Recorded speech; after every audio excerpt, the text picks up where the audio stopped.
Muy buenas tardes, queridos amigos. Bienvenidos sean todos. Me da mucho gusto saludarles.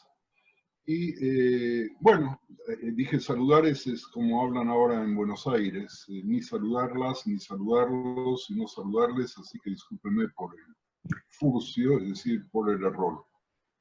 Antes que nada, una pequeña explicación por qué decidí hablar de este tema y postergar la continuación del lugar que ocupa el cabello en el judaísmo para una oportunidad más adelante, pese a que llegamos justo al punto más, digamos, álgido de lo que estábamos estudiando, que es el lugar que ocupa el pelo visto por el hombre en la mujer y visto por la mujer en ella misma.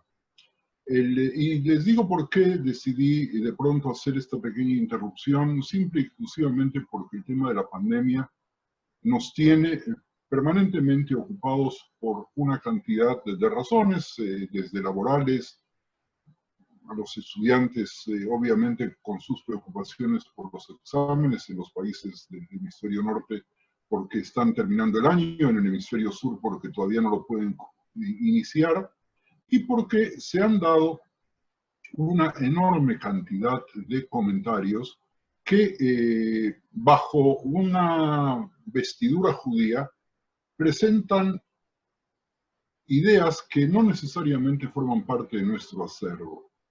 Y entonces escuchamos en esta pandemia, como habíamos escuchado en la historia, en otras pandemias, particularmente aquellas que afectaron a los judíos en sus países de residencia, que es evidente que la pandemia es un castigo divino, que se debe para algunos porque durante la tefilá se hablaba y se hablaba mal de las personas, por lo tanto ahora no hay más tefilá con minyan, porque es un castigo a las personas que tienen que cuidar las mitzvot, y algunos de ellos dicen, cuando la pandemia se inició y los primeros afectados fueron miembros de los sectores Haredim, planteaban de que, bueno, los castigados somos nosotros, porque el resto del pueblo judío, al no cumplir mitzvot, no lo hace por maldad ni por no querer hacerlo, sino simplemente por ignorancia, y es como si fuesen atrapados por un enemigo que los educó en otra cultura. Y luego aparecieron una serie de pecados que todos cometemos, quien más, quien menos, quien pública y quien privadamente, y que justificaban, al decir de estos señores, el castigo divino. Y ese tipo de comentarios, mis queridos amigos, hacen en algunas personas mucho daño. ¿Por qué? Porque, por un lado, distorsionan lo que es Dios, distorsionan nuestra relación como judíos con Dios. Y, por otro lado, nos llenan de culpa como si no tuviésemos suficiente culpa. Y dije, bueno, si bien el judaísmo no ha desarrollado teorías teológicas, porque nunca las necesitamos, excepto cuando tuvimos que enfrentarnos con quienes nos perseguían y debimos aceptar las condiciones de un diálogo teológico única y exclusivamente para poder explicar nuestra posición. De nada valió cuando triunfábamos en esos debates, porque cuando llegaba el momento del castigo igual lo determinaban, y obviamente esos debates nunca tuvieron jueces que podríamos decir eran justos o que buscaban la justicia. Por lo tanto, tratar el tema del lugar de Dios en las desgracias individuales o colectivas es un tema que queda muy, pero muy abierto, y yo hoy he decidido enfrentarlo, no porque tenga la respuesta, sino porque quiero generar en vosotros la posibilidad de pensar de otra manera.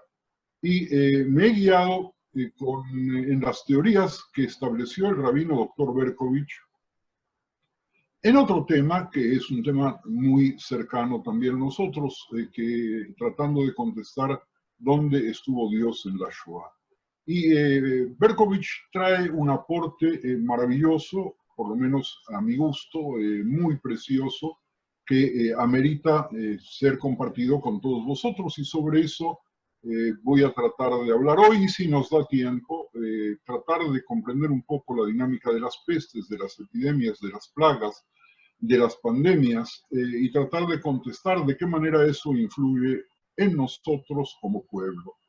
Y es evidente que en estos momentos nosotros como comunidades, como sinagogas y como escuelas, estamos pagando un precio muy alto porque no tenemos ni la capacidad ni la flexibilidad para adaptarnos a nuevas circunstancias.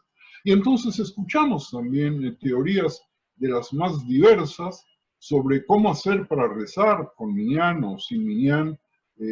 Ya conocen ustedes la postura de quienes autorizaron el uso del Zoom en el Seder de Pesaj.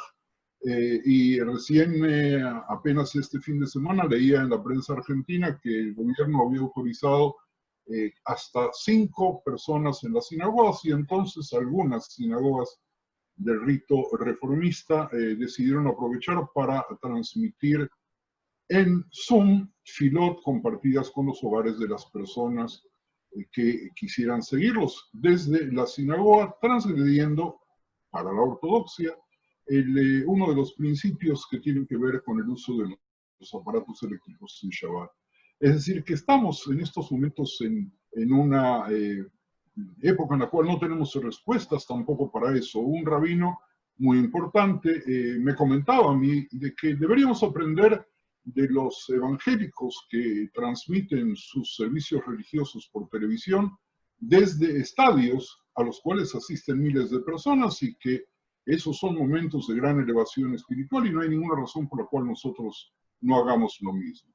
Pero les planteo esto simplemente para marcar el mare magnum y de las dificultades con las cuales nosotros como judíos nos enfrentamos, no hacer nada, pensar en innovaciones, cómo avanzamos y de qué manera podemos encontrar un poco más de espiritualidad cuando las reglas de juego que mantuvimos durante todos los años desde que nacimos hasta hoy se han cambiado. Pues vamos entonces a las preguntas que plantea Berkovich y que yo traduzco para el tema de la pandemia. La primera pregunta que él hace es respecto a la cuestión de la justicia divina.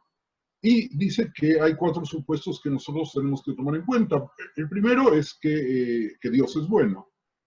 Y por lo tanto, si Dios es bueno, no puede desear el mal y tampoco puede desear la injusticia. Segundo, que Dios es omnipotente y por lo tanto nada le impide para evitar el dolor si Él lo quisiese, y entonces ¿por qué no lo hace? El tercer punto es que Dios ejerce la providencia del mundo y por eso sabe, y en definitiva es responsable de lo que sucede porque Él es el que conduce todo. Y cuarto, la pandemia es una manifestación de un mal y de un sufrimiento absurdos que no pueden entenderse como resultado del pecado y que tampoco se puede justificar en términos de ningún propósito. Entonces, el primer paso que debemos dar es por qué provocó Dios la pandemia. En el Holocausto, la respuesta posible fue que Dios le da al ser humano el libre albedrío y que deja que el ser humano conduzca el mundo porque le da ese margen gigante de libertad. Y yo me adelanto sobre las conclusiones y entonces se retira de la película y deja que las cosas se den así.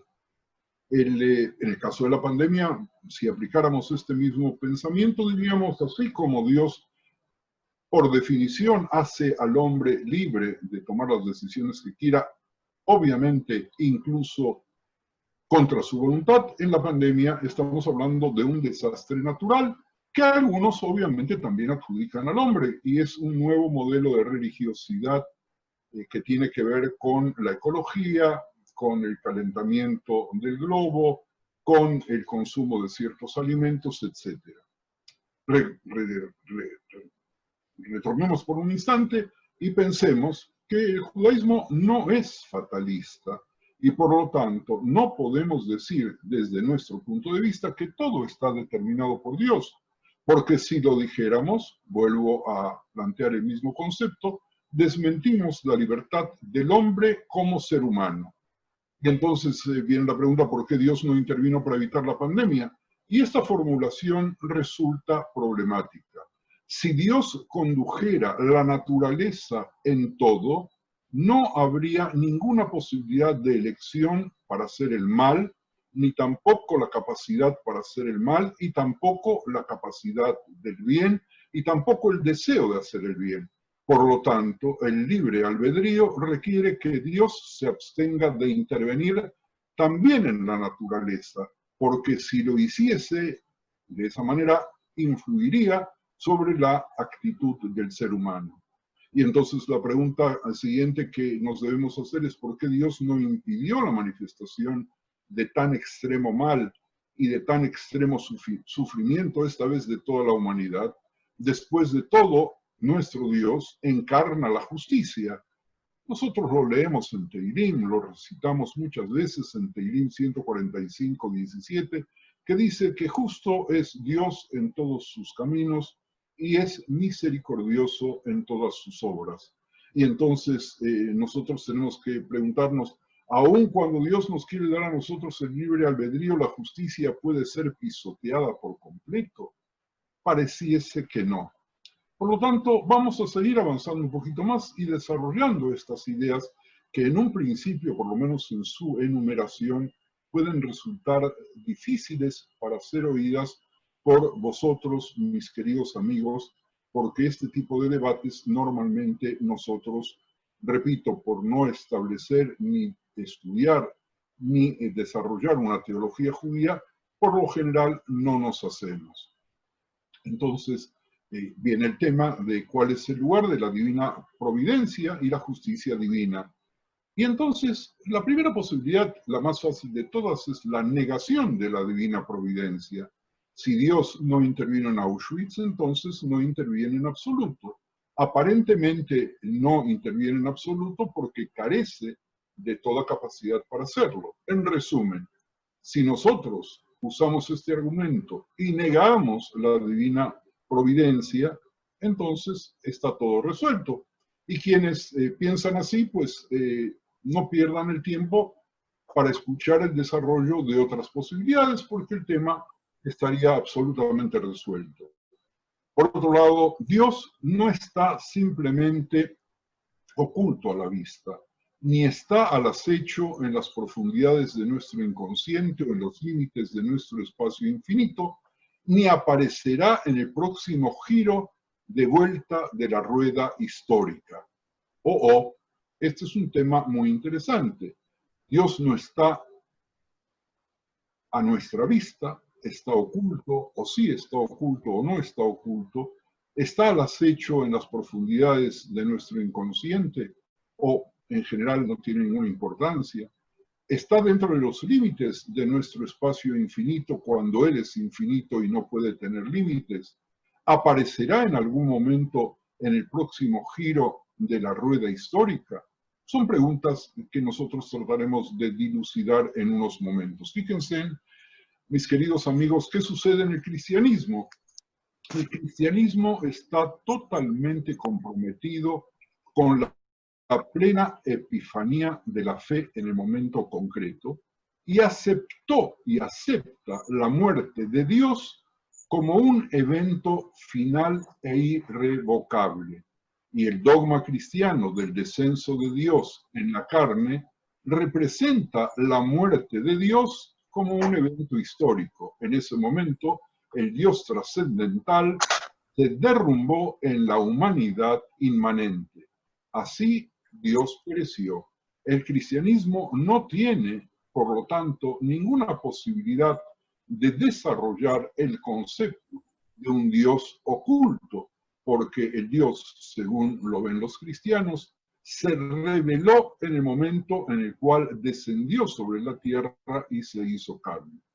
La aparición de Dios en forma humana significa una negación de la idea de que Dios puede estar presente y al mismo tiempo puede estar oculto. Si Dios está presente, entonces se espera que esté completamente presente. Y la salvación que Él puede darnos debe ser absoluta y completa. Ese es el significado de la aparición del Salvador humano Dios. Por lo tanto, en su corazón, el cristiano ya no puede creer en la posibilidad que Dios esté presente de una manera que no sea real y de una manera que no traiga salvación. No voy a desarrollar el concepto, pero para mí era importante traérselos para poder establecer una comprensión de lo que sucede con nosotros, porque es evidente que todos nosotros, lo querramos o no, estamos influenciados por la manera en la cual, la mayoría en la cual nos encontramos, establece su fe, sus pensamientos y sus creencias. Y vamos absorbiendo, muchas veces sin darnos cuenta, ciertos conceptos que hacemos propios, incluso más de un rabino. El hecho de que sea rabino, ya alguna vez hemos dicho, no significa que sepa ni que tenga una autoridad especial, excepto en términos de alajá, cuando es consultado específicamente, pero utilizo exprofeso este término porque para la mayor parte de nosotros, desde cerca y desde lejos, pareciese ser que la teología es desarrollada por los rabinos y no siempre es. Y les digo que cuando a veces escuchamos a algunos rabinos hablar sobre este tema, podemos percibir y podemos leer entre los renglones esa influencia del cristianismo para aquellos que se educaron en países donde la cultura cristiana era preeminente. Ahora, volvemos al doctor Berkovich, el rabino Berkovich, que dice, un judío no acepta esta actitud hacia Dios, la actitud cristiana que acabamos de ver. Es cierto que han habido teólogos judíos radicales que han propuesto que la pandemia sea vista, lo hemos visto en la introducción, también como un hito religioso, y que la fe en la divina providencia o en la relación entre el pacto de Dios e Israel pueda abandonarse por esa razón. Respecto a la Shoah, por ejemplo, alguien conocido por la mayoría de vosotros, Emil Fackenheim, argumentó que esta posición es insostenible dentro de una cosmovisión judía. Por otro lado, si nos remontamos a nuestra literatura clásica, Yehuda Halevi, en su Sefer del Kuzari, en el comienzo del artículo del Mahamar 4, explica que el tema de la divina providencia es lo que distingue, óiganme muy bien por favor, yo sé que es difícil seguirme siempre y hoy más que nunca. Miren ustedes lo que dice, que el tema de la divina providencia es lo que distingue al Dios de Abraham del Dios de Aristóteles. La fe para un judío no es un ideal abstracto, más bien es creer y tener las relaciones con un Dios vivo, y la esencia de esta fe es la conexión directa con Él, por medio de la oración dirigida a Él, por medio de la confianza dirigida a Él, por medio de percibir su presencia permanentemente. El contraargumento de aquellos que buscan negar la divina providencia es que es más fácil creer en un Dios que no puede mirar el mundo que creer en un Dios que puede y que sin embargo, pese a que puede mirar el mundo, pese a que tiene poderes para intervenir, pese a que no hay nada que lo limite, permite, y eso pareciese ser absurdo, pero es el pensamiento filosófico en el cual yo quiero que nos encaminemos por un instante, permite, pese a todo ello, que exista tal grado de maldad. Ahora, voy a citar a otro filósofo muy conocido, este sí, que es ya fallecido, el gran filósofo Yeshayahu Leibovich, que dice que la revelación divina existe, pero la creencia en la divina providencia solo pertenece al nivel inferior del servicio divino, que es lo que nosotros llamamos en hebreo Shelo Lishma. Es decir, creemos, cumplimos con las mitzvot, pero no lo hacemos por el nombre de Dios, no por el principio de su exigencia, sino porque cumplimos. Y ese es un nivel determinado. Y en ese nivel determinado, que la relación con Dios es parve, ayúdenme quizás en un término mejor, es suave, es leve, pero es débil incluso, En esa relación nosotros vamos frente a Dios y vamos con exigencias, pero en el nivel superior, según Leibovich, el del servicio divino lishma, es decir, servimos a Dios por el nombre de Dios y por sí mismo, y porque lo debemos hacer, y porque no cuestionamos, y porque obedecemos, y porque definimos al judaísmo, por lo menos así lo definía Leibovich, como el cumplimiento de mitzvot y nada más, y no como una teología. En el nivel más alto del hombre de fe, no esperamos ni recompensas, ni esperamos castigos, sino que comprendemos que de hecho no hay ninguna razón existencial para esperar una respuesta buena a nuestro criterio o mala a nuestro criterio de Dios, porque la relación con la divinidad está en otro lado, porque Dios se dedica particularmente, según esa interpretación, a otras cosas y no a estas. Sobre la base de estos puntos de vista, entonces, la religión es una relación completamente unidireccional, es decir, existe solo de abajo para arriba, de nosotros hacia Él, pero de Él a nosotros no tiene por qué existir. Respiro un segundito, espero que me vayan siguiendo porque ahora vamos a ir todavía profundizando un poco más.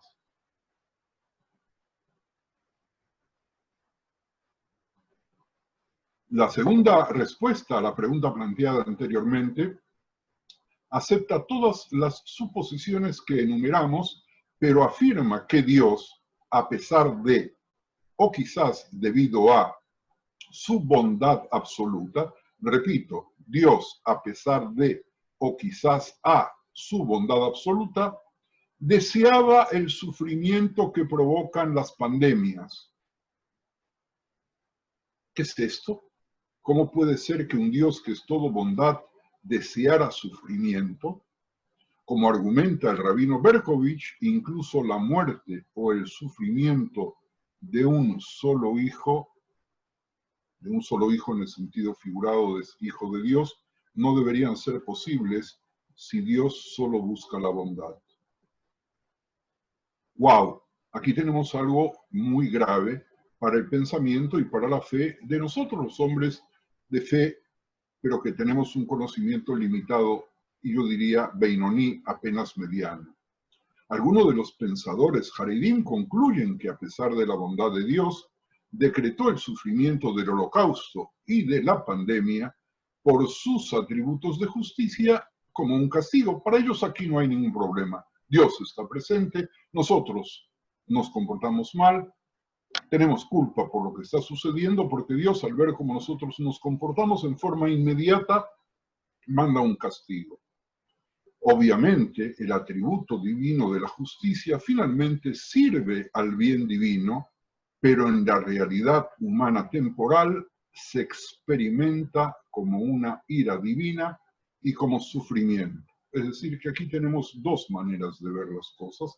Una, a partir, otra vez, tenemos que volver a Leibovich. Nosotros como seres humanos, cuando experimentamos el sufrimiento, obviamente tenemos un largo pliego de quejas a la divinidad. Y si estamos en otro nivel, vamos a decir, ok, Él hace o no hace, y nosotros hacemos, y Él mira porque está oculto. Porque de hecho, lo que Berkovich quiere decir, y que yo me solidarizo de alguna manera con él, es que estamos hablando de un Dios que es un Dios oculto. Este es el tercer enfoque. Representa, si se quiere, un nuevo punto de vista sobre la divina providencia. En el centro de este pensamiento del rabino Berkovich se encuentra la idea del Ester Panim, la ocultación del rostro de Dios, que Martin Buber, por otras razones, lo llamó, como todos ustedes conocen, el eclipse de Dios, pero a partir de otros conceptos. En la Torá, el concepto de Ester Panim aparece como parte del principio de recompensa y castigo. Ester Panim, la ocultación del rostro de Dios, arroja a nuestro pueblo a la cruel jungla de la historia y desde esta perspectiva es la más grave de todas las formas de castigo.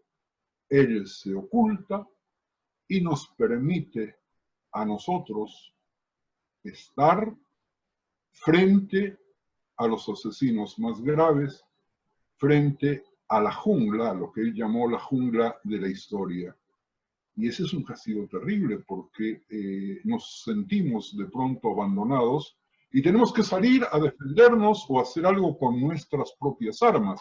Quien piensa esto tiene, por lo tanto, como conclusión inmediata la obligación de ir a buscar y a luchar métodos de defensa porque Dios está oculto y nosotros estamos allí frente a la bestia y frente a las bestias y frente a la naturaleza y no tenemos otro remedio que defendernos solos.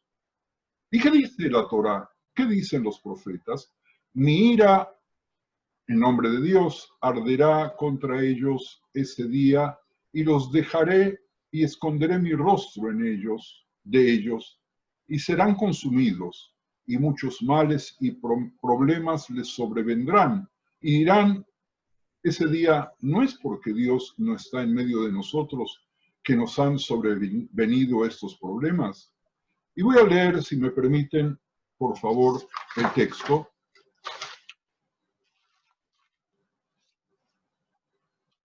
No es porque Dios no está en medio de nosotros que nos han sobrevenido estos problemas. Dios dijo a Moisés, he aquí que vas a acostarte con tus padres, es decir, te vas a morir. Y este pueblo se levantará para prostituirse, yendo en pos de dioses extraños, los de la tierra en la que vas a entrar, es decir, a los dioses de Canaán, al paganismo. Me abandonará y romperá mi alianza, porque yo he concluido con él. Aquel día, escuchen muy bien, montaré en cólera contra ese pueblo. Los abandonaré y les ocultaré mi rostro. Será pasto y presa de un sinfín de males y adversidades, de suerte que dirá aquel día, no me habrán llegado estos males porque mi Dios no está en medio de mí, pero yo ocultaré mi rostro aquel día, a causa de todo el mal que habrá hecho, yéndose en pos de otros dioses. Acabo de leer Devarim 31:17. Y entonces vamos a retomar por un instante esta idea. ¿De qué manera la ocultación del rostro de Dios es diferente de la revelación directa de su juicio? ¿Y por qué hay una necesidad de este modelo de justicia? ¿Es respuesta al ocultamiento del humano de la presencia divina? Y esto es un agregado mío que no va necesariamente con el pensamiento de Berkovich, en el sentido de que cuando hay un eclipse, ¿el eclipse es frente a nosotros o nosotros somos parte de ese eclipse? ¿Dios se oculta de nosotros o acaso se ocultó y se oculta porque nosotros también nos ocultamos de él porque a veces nos da vergüenza o tenemos miedo y no tenemos la valentía de poder estar frente a él y aceptarlo en su totalidad? La revelación regular de la justicia de Dios es un acto de Dios mismo y por lo tanto es por naturaleza enfocada y medida, se dirige hacia los pecadores mismos y es proporcional al pecado, específico a un tiempo y lugar. No es un estado de cosas prolongado. Sucedió un pecado, viene el castigo. Debe estar conectado a alguna advertencia o alguna profecía que lo acompañe, de modo que podamos saber por qué sucede todo esto. Y cuando se trata de develar qué es Esther Panim, el ocultamiento del rostro divino, la historia y los seres humanos, nosotros, simplemente cumplimos el papel divino y el pueblo de Israel es castigado simplemente porque Dios no está con nosotros. ¿Pero por qué existe tal castigo? Tal vez se ajusta al principio de una medida por una medida, es decir, hicimos algo y Él también, por lo tanto, hace algo. Dios no está en medio de nosotros. O Dios ha dejado la tierra. Y cito otra escritura más que dice así: y me dijo, hijo de hombre, ¿has visto las cosas que los ancianos de la casa de Israel hacen en tinieblas, cada uno en sus cámaras pintadas de imágenes? Porque dicen ellos, no nos ve Dios. Dios ha abandonado la tierra. Eso aparece en Yehezkel 8:12. Escúchenme muy bien. La posibilidad de que nosotros no obedezcamos sus órdenes es porque pensamos que Dios no está, no que está oculto, sino que no lo tenemos frente a nosotros. Y me dijo, la maldad de la casa de Israel y de Yehudá es grande, sobremanera, pues la tierra está llena de sangre y la ciudad está llena de perversidad, porque han dicho, ha abandonado Dios la tierra y Dios no ve. Aparentemente este modo de Aster Panim es el más grave de todos los castigos y esta sanción generalmente se aplica como la etapa final del curso. Sin embargo, el Rav Berkovich enseña que el concepto de Aster Panim también tiene una profundidad fundamental. No es solo resultado de los pecados de Israel, sino que está relacionado con características fundamentales de la aparición de Dios en el mundo y de su pacto con nosotros. El Ester Panim, el ocultamiento de Dios, es la esencia de Dios mismo según este punto de vista. Y miren ustedes, mi ira arderá contra ellos ese día y los dejaré y esconderé mi rostro de ellos, leímos. Y les voy a leer ahora, permítanme un segundito, una Gemara en Hagigá 5a. Por favor, pueden ustedes luego verlo. Hay posibilidades de traducción al inglés y demás. Rav Bardelá Bar Tabiomei dijo en nombre de Rav, cualquiera que nos sufra del Ester Panim no es, según Rashi, de la simiente judía. Como está escrito, esconderé mi rostro de ellos. Que él grita por los problemas que le sobrevienen, pero no se responde de tal manera que no vengan. ¡Wow! Aquí tenemos algo terrible, según esta Gemara, y si estoy mirando ahora la hora, no sé si voy a poder desarrollar toda la idea. Nosotros vivimos en estado permanente de Ester Panim, de ocultamiento del rostro de Dios. Y si de pronto el rostro de Dios no se escapa de nosotros, por lo tanto se presenta en su totalidad y nos va bien, según la Gemara deberíamos desconfiar, algo hicimos mal porque nos va bien. Es un pensamiento muy raro, es un pensamiento que luego mágicamente se trasladó a algunas personas que de pronto cuando las cosas empiezan a irles bien, están seguros que inmediatamente les van a ir mal porque no se merecen que les vaya bien. Pero en esa época de la Gemara se veía de esa manera. Había razones políticas, obviamente muy claras, que si de pronto uno de esos jajamim de la Gemara, que apenas tenía para comer porque estaba estudiando todo el tiempo y no tenía medios de sustentación, empezaba a presumir de bienes económicos, pues era obvio de que el régimen que había invadido la tierra de Israel lo había comprado, le daba bienes para poder hacerlo, pero la Gemara no habla de eso. Eso es un agregado mío un poco perverso, porque trato de encontrar una manera de explicar lógicamente lo que no tiene explicación lógica. Entonces, la misma Gemara plantea que mi ira se encenderá contra ellos en ese día y los abandonaré y les ocultaré mi rostro y serán devorados, como vimos en Devarim. Y entonces, quien no esté sujeto al ocultamiento del rostro divino, aquel que puede hablar con Dios y sus tfilot son contestadas inmediatamente, pues o no es judío o es un mal judío, porque según Devarim nosotros vemos que Dios se va a ocultar, y según Berkovich, y esto es fundamental, esa es característica de la definición del Dios de Israel. es un Dios que obligatoriamente, por definición, se tiene que ocultar, porque si no se oculta, y está la teoría del Tzimtzum, si no se reduce, no deja espacio libre para la naturaleza, para el mundo, y mucho menos para el ser humano, porque si él no se oculta, nosotros no podríamos ser libres y tomar las decisiones que nosotros quisiésemos tomar. Y tenemos nosotros un versículo, un pasuk de Yeshayahu 51:16. Su mano, de todas maneras, dice la Gemara, citando este pasuk, está extendida, protegiéndonos, como se dice, y te he cubierto a la sombra de mi mano. Por un lado se oculta, nos da absoluta libertad. No es ni bueno ni malo, lo bueno y lo malo es nuestra actitud, depende de nosotros.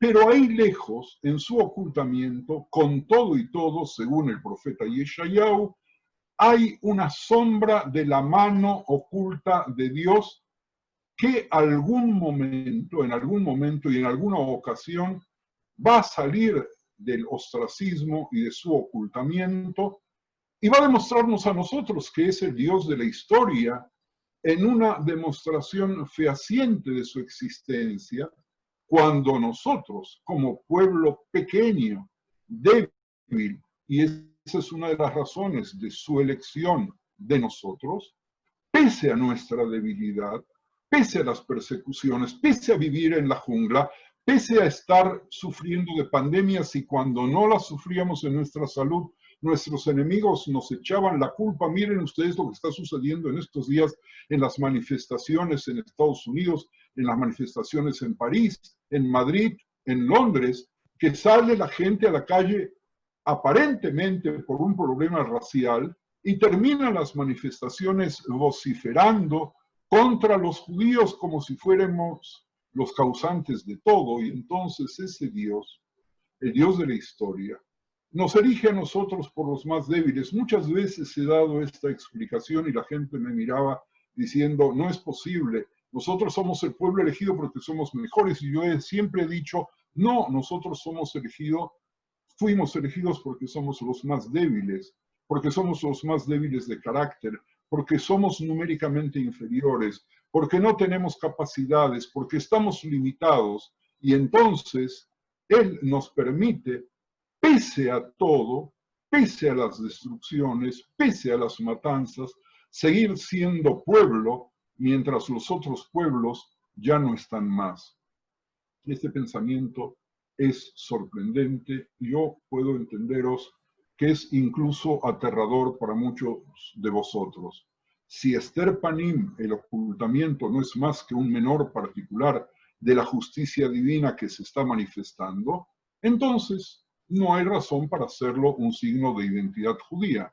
Aparentemente nuestros sabios entendieron que el ocultamiento del rostro de Dios, sin embargo, es parte de la esencia de la conexión entre el judío y Dios, incluso, y escúchenme muy bien, cuando en el medio no tenemos ningún pecado por el cual tengamos que recibir algún tipo de castigo.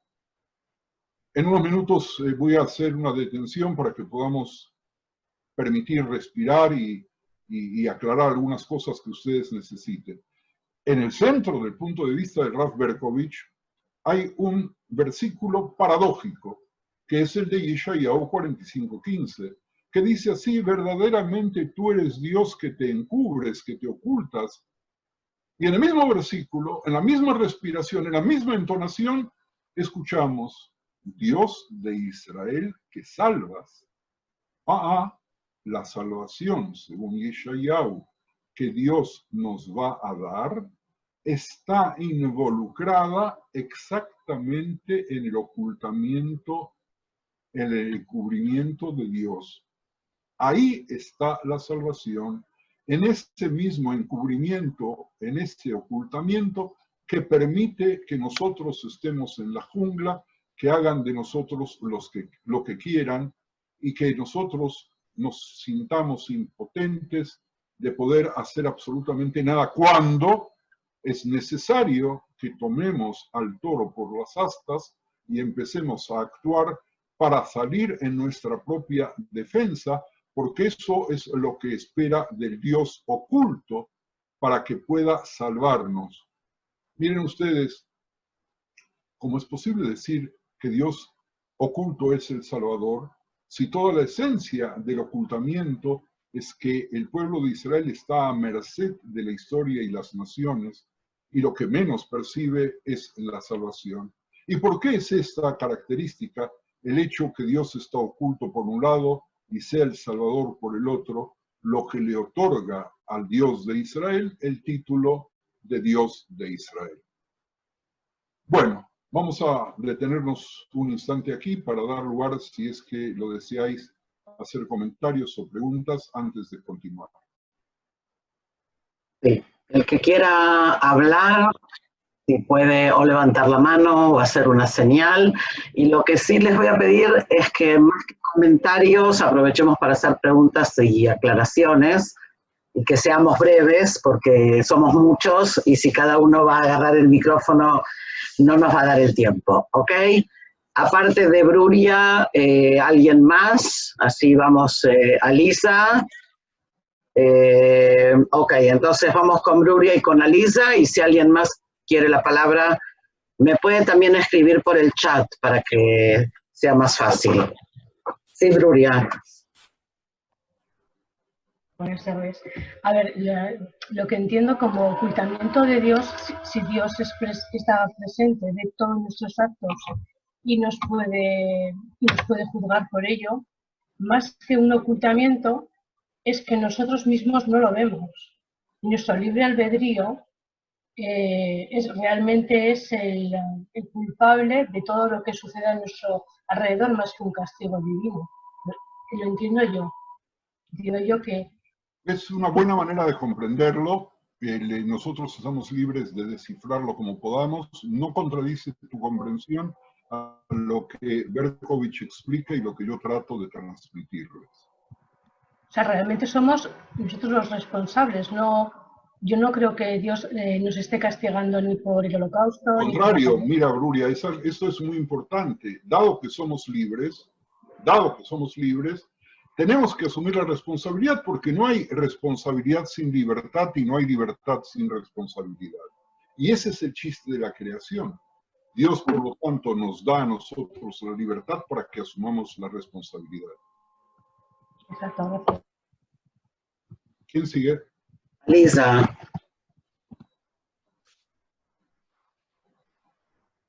Alisa. Ahí está, estaba sacando el micrófono. Adelante. Una pregunta, Raf. Vos dijiste algo así como, para entender, ¿no? Tenemos que salir a defendernos para que aparezca esa salvación, digamos que Dios deje el ocultamiento. No, porque si nosotros nos vamos a defender, la salvación va a ser automática. Y no va a ser necesario que salga. ¿Por qué? Porque ¿qué hizo de ti y de mí? Nos convirtió en seres libres. Seres libres, repito lo que le dije a Bruria hace un instante, nos obliga a ser responsables. Tenemos una pandemia. Aquí el ejemplo más claro es este. Nosotros podemos esperar que Dios nos sane y que evite que nos contagiemos, y que evite, si nos contagiamos, que muramos. Muy bien, esa es una manera de ver las cosas, pero hay otra manera de ver las cosas. Hay una pandemia producida por hechos naturales, en una naturaleza que Dios permite que haga su propio juego, porque mientras tanto sigue oculto. ¿Y nosotros qué debemos hacer? Pues lo elemental, lo primero es usar barbijo.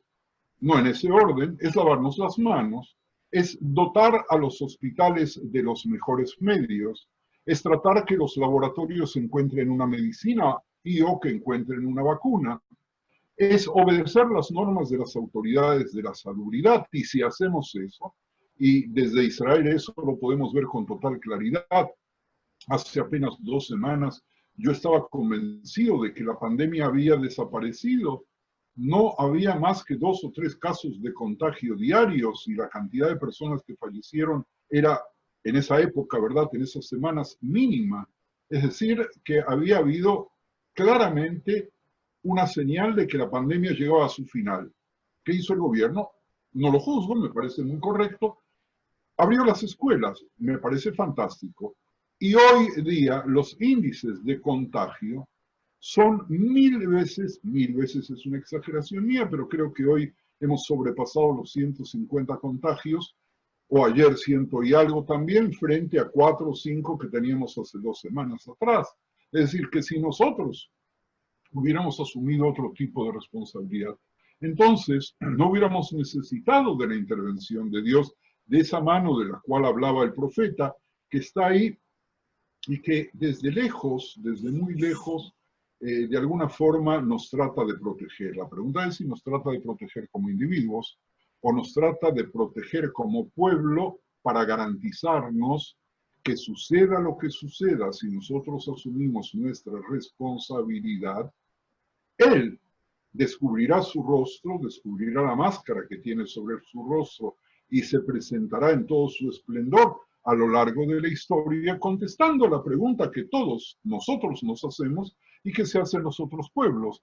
¿Cómo es posible que el pueblo de Israel, en las condiciones en las cuales estuvo en los 2000 años de la Golá y en los años que estuvo en Israel antes de la Golá, y en nuestros días, también en nuestros días, todavía sigamos existiendo como una identidad como tal, y que nos sintamos parte de ser un pueblo, y que nos identifiquemos con un Estado, y que tratemos de cumplir con las mitzvot, y que de pronto le recemos a ese Dios oculto, que pese a que está oculto, no hay ninguna duda, está en contacto con nosotros porque juega a las escondidillas, creo que ese término es mexicano o español, o a las escondidas, como dicen en el sur del continente americano, pero él está viendo detrás del árbol. Nosotros no lo vemos, pero nosotros tenemos que saber que está ahí mirando de alguna forma y tratando de ver hasta dónde podemos llegar para cumplir el pacto que él hizo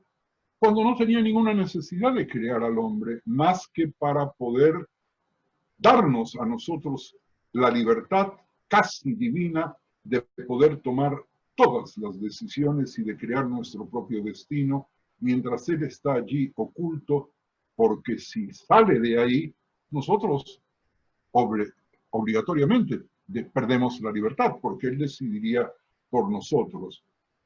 De esa manera misteriosa, el Dios que se esconde es el Dios que salva. Si el Dios que se esconde sale de su escondite, deja de permitirnos la salvación. Él nos puede salvar porque nos da a nosotros el desafío gigantesco que el ser humano tiene que contestar de poder salir en su propia defensa. Miren ustedes, que el profeta Isaías también podría decir, y esperaré al Señor que escondió su rostro de la casa de Jacob, y lo esperaré. Esperaré, escriben en el libro que se llama Fe después del Holocausto, esperaré que salga porque yo, pese a todo, sigo percibiendo su presencia, sé que está oculto, me duele su ocultamiento y espero que salga, aún si tuviera que pagar el precio de perder parte de mi identidad y de mis propias elecciones. No sé si hay alguna otra pregunta más.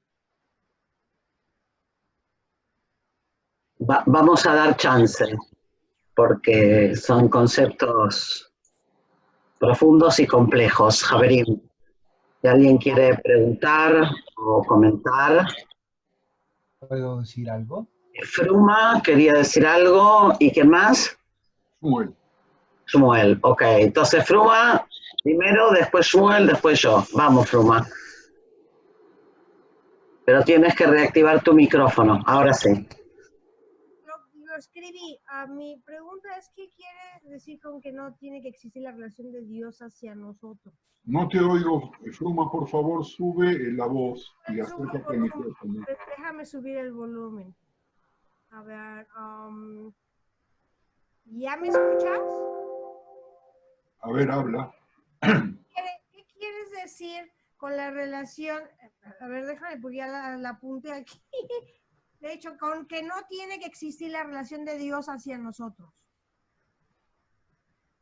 repito, si Dios sale de su escondite, obviamente estamos hablando en forma simbólica, ¿verdad?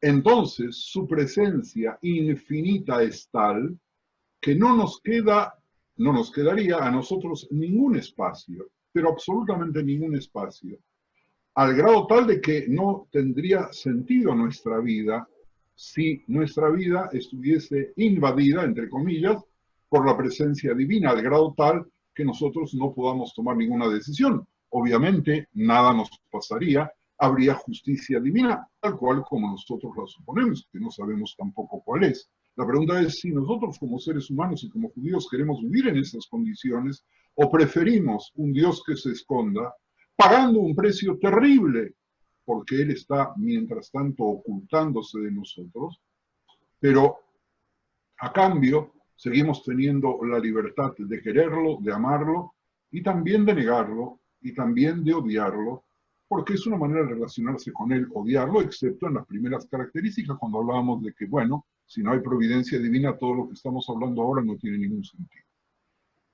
No sé si fui claro, Shmuel, por favor.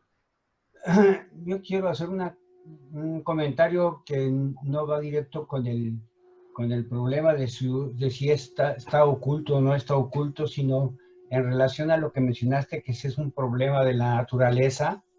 Me recordé de un comentario de, si no me equivoco, de Emek Davar, sobre Bereshit, Aleph, versículo 28, Prur, Bu, Milut, Ares, Vejipshua.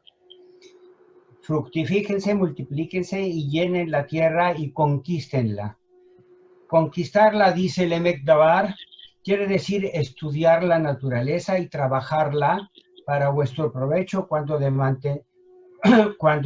mantenerla en condiciones de que pueda cumplir su objetivo de proporcionar en el futuro lo necesario para vuestras existencias. Un nuevo microbio es otro reto para la humanidad que hay que estudiar para eliminar su efecto peligroso y quizás, ¿por qué no?, poderlo usar en el futuro para combatir otro tipo de plaga. A la vez, nos da la oportunidad para hacer un Heshbon Nefesh y recapacitar sobre la actitud de la sociedad y ver cada uno en forma individual qué manera puede influir para mejorar la situación de la sociedad. Es todo.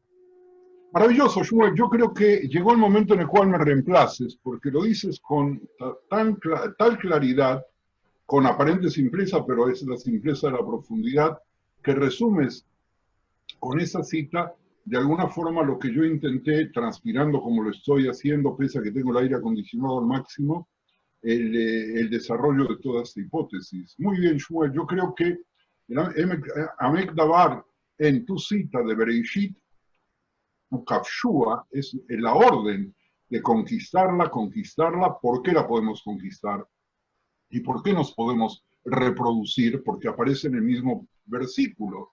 Porque Dios está oculto, porque si estuviese presente no nos necesitaríamos reproducir, porque tampoco la muerte nos alcanzaría. Y si no nos pudiéramos reproducir, no tendría sentido la vida tal cual como nosotros la vivimos. Y Dios no hubiera, si Él hubiera querido, hubiera dejado a Adán solo y le hubiera impedido de alguna forma probar por una decisión de Él, del fruto que hizo que después tengamos que nacer a partir del dolor de nuestras madres. Y tenemos la naturaleza frente a nosotros y tenemos que conquistarlas. Y tú lo dijiste, me ahorras, estamos ya sobre la hora, me ahorras como 40 minutos de plática, porque si yo lo tuviera que decir en mis palabras, lo que tú dijiste en menos de un minuto me llevaría 2 horas. No exageres. Hay varias preguntas en el chat, Raf. Si me permites, las voy a leer todas, ¿ok? Para que puedas tomarlas en cuenta antes de cerrar. Una dice así: ¿cómo se conjuga el poder directivo de Hashem con la Shgaha Pratit en cada una de sus criaturas, que tiene, de alguna manera está vinculado con el tema? Después hay una observación de Natalio, que la pandemia no distingue entre los que optan por libre albedrío y los que no. es una observación interesante. No, pero Natalia, espérate, que yo... perdóname, Un segundo, porque hay muchas observaciones y no vamos a alcanzar, sino la tercera dice, ¿no es un Dios demasiado humano al que estamos describiendo? ¿No lo estamos a lo mejor personificando? Sí, Raf. Empiezo por la tercera. Si fuera un Dios humano, no tendría la capacidad de ocultamiento, porque no hay nada más contrario a la caridad del humano tal cual como somos, que la necesidad imperiosa de la preeminencia, la necesidad imperiosa de la publicidad. Miremos a los gobernantes del mundo, mirémonos a cada uno de nosotros, de tratar de distinguirnos y de mostrarnos y de lucirnos y de ostentar. Casualmente, solamente la divinidad puede darse ese lujo, perdón que hable de esa manera, de ocultarse y dejarnos a nosotros, que somos mucho menos que una hormiga en el firmamento, poder tomar decisiones. Y eso mismo, de alguna forma, se aplica a lo de Natalio. Obviamente, nosotros cuando hablamos del Dios de Israel, hablamos del Dios de Israel por nuestra relación con él, pero es el Dios del mundo. La pandemia no tiene absolutamente, lo demuestra en estos momentos, ningún límite entre ningún ser humano. ¿Y el que no es judío, acaso no tiene libre albedrío? Claro que tiene libre albedrío. ¿Y quién le dio ese libre albedrío? La posibilidad de formar parte de la ley de la selva y ocupar el papel del león que se come a los niños o de los niños que salen despavoridos tratando de cubrirse de la muerte. ¿Quién le dio al ser humano la posibilidad de convertir su conocimiento en artefactos militares para aniquilar? Pues ese señor, judío o no judío, y esa es la grandeza de nuestro Dios, que nosotros lo vemos como un Dios particular, pero es un Dios universal, le da la libertad a todo ser humano para poder decidir hacer el bien y de poder decidir hacer el mal sin que él intervenga. Había una pregunta más, el que se me chispoteó, creo que la primera. Y había una pregunta acerca del tema de la Ashgaha Pratit. Ok, el tema de la Ashgaha Pratit tiene que ver, ahora volvemos un poco a Leibovich, en el sentido de que nosotros tenemos dos posibilidades de ver la Ashgaha Pratit. Por un lado, independientemente de Leibovich, que tiene que ver con nosotros, si nosotros estamos viendo a Dios en lo cotidiano y percibimos su mano, y percibimos alguna vibración, y percibimos algunos elementos que nos permiten leer la realidad y leer el futuro de alguna manera, pues esa es una Ashgaha Pratit que surge de nuestro sentimiento hacia afuera. Bendito aquel que puede vivir con esa Ashgaha, que puede tener suficiente fe en Dios como para percibir su presencia permanente y dejarse ser guiado. Pero Ashgaha Pratit no significa que Dios lo va a cuidar. Ni Ashgaha Pratit significa que Dios le va a llenar los números de la lotería para que saque el primer premio en el sorteo de la Navidad. Ashgaha Pratit tiene que ver con otra cosa y que tiene que ver también con las posibilidades del Aster Panim de un lado hacia el otro, porque cuando Dios se oculta, nosotros nos ocultamos. Y la posibilidad de que la mano, esa mano de la cual hablábamos, y que nos salva, a veces milagrosamente, pero nosotros no tenemos ninguna capacidad de reconocer los milagros. Y cada uno de nosotros, si se detuviese a pensar por un instante, podría darse cuenta que no solamente es producto del milagro del nacimiento, del milagro de la concepción que Pirkei Avot plantea, que de dónde venimos nosotros, y dice en mi traducción más simple del español, salimos de una gota hedionda y nos convertimos en seres humanos y vivimos una vida plena y tenemos inteligencia y nos podemos mover. Pequeño milagro es ese, y en pequeños milagros hemos tenido en más de una oportunidad cuando nuestra vida estuvo en peligro y cuando fuimos corriendo también a la sinagoga, más creyentes y menos creyentes, a decir Birkat Gomel, porque nos salvamos de un choque de automóviles o de un problema de aviones, o salimos de enfermedades que parecían incurables y que de pronto, ¿cómo es posible? Oye, yo ya te daba por muerto y aquí estás, vivito y coleando, lleno de vida. ¿Por qué? Porque algún milagro sucedió. Claro, los podemos explicar, podemos adjudicarlos a lo que quiera, a lo que querramos, pero la Ashgajá para ti tiene que ver también con ese tipo de milagro. Tenemos espacio para una pregunta o un comentario más y cerramos. Ok, déjame ver si hay manos, pies levantados. Robbie.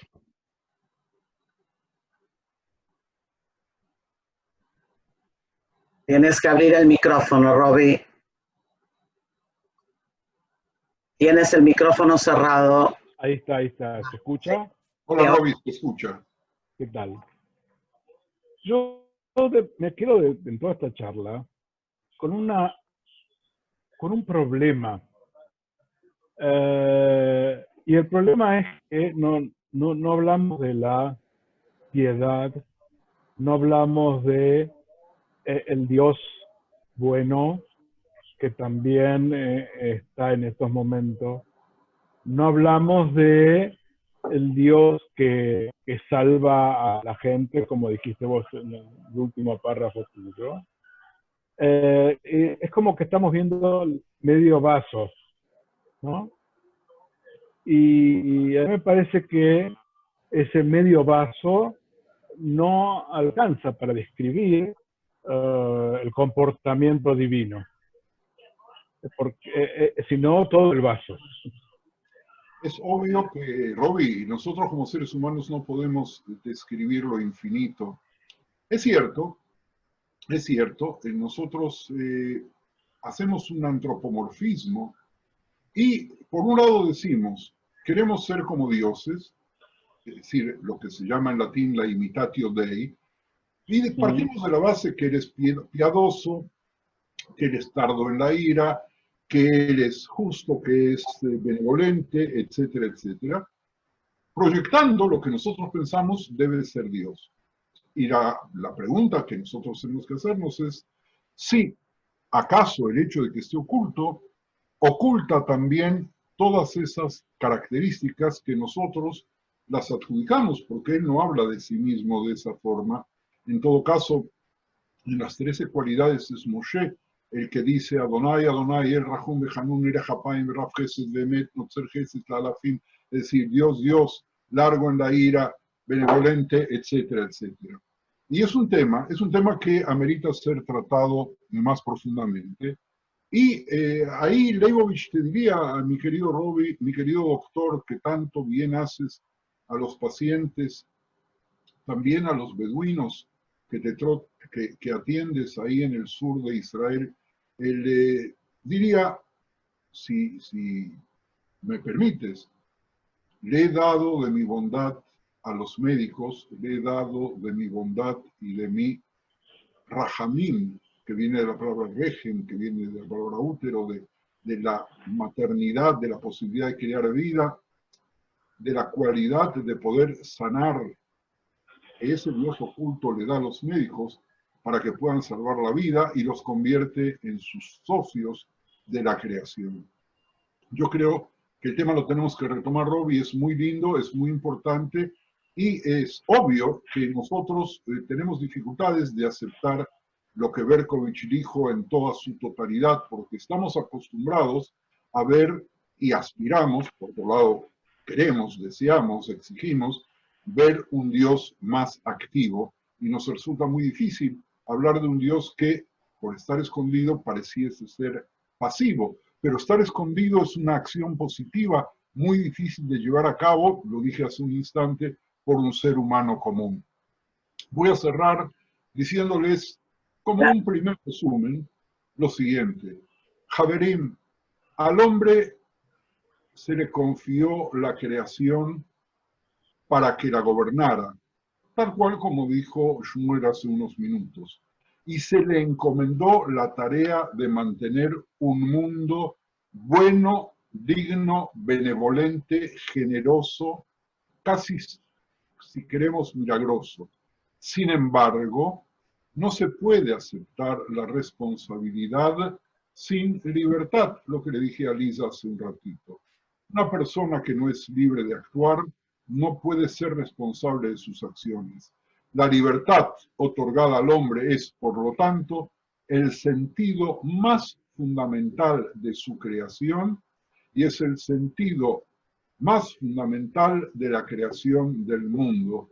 Y es la tarea gigantesca que solamente Dios, tal cual como nosotros lo entendemos, en su infinitud, en su omnisciencia, en su omnipotencia, en su omnipresencia, es capaz de hacer.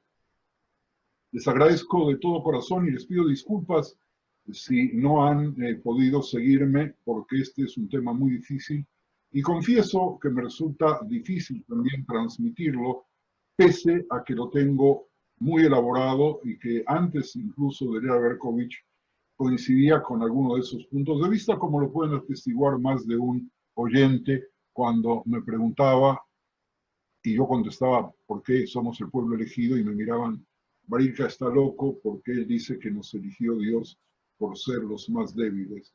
Y sí, nos eligió por ser los más débiles, pero el Dios de la historia está oculto riéndose y diciendo, miren ustedes lo que pasa con las grandes potencias y mis hijos que tanto sufren porque están en manos de la libertad del otro y están en manos de la libertad propia, no tienen otro remedio que poder actuar activamente para su defensa, mientras yo desde lejos descubro con una leve sombra si es que extiendo mi mano. Muchas gracias, Javerín. Muy buenas tardes, muy buenas noches. Gracias a todos. Gracias, Rab, gracias, Ethel. Los micrófonos, nos vemos. Excelente.